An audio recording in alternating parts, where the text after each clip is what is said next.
وإذ أنجيناكم من آل فرعون يسومونكم سوء العذاب يقتلون أبناءكم ويستحيون نساءكم وفي ذلكم بلاء من ربكم عظيم. وواعدنا موسى 30 ليلة وأتممناها ب10 فتم ميقات ربه 40 ليلة. وقال موسى لأخيه هارون اخلفني في قومي وأصلح ولا تتبع سبيل المفسدين. ولما جاء موسى لميقاتنا وكلمه ربه قال رب أرني أنظر إليك قال لن تراني ولكن انظر إلى الجبل فإن استقر مكانه فسوف تراني.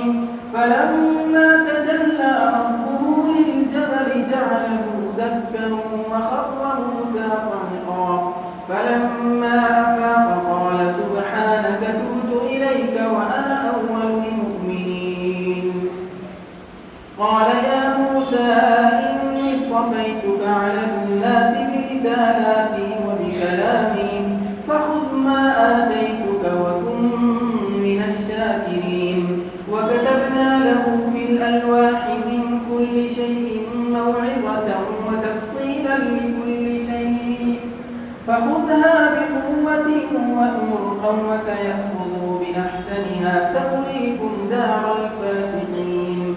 سأصرف عن آياتي الذين يتكبرون في الأرض بغير الحق وإن يروا كل آية لا يؤمنوا بها وإن يروا سبيل الرشد لا يتخذوه سبيلا وإن يروا سبيل الغي يتخذوه سبيلا.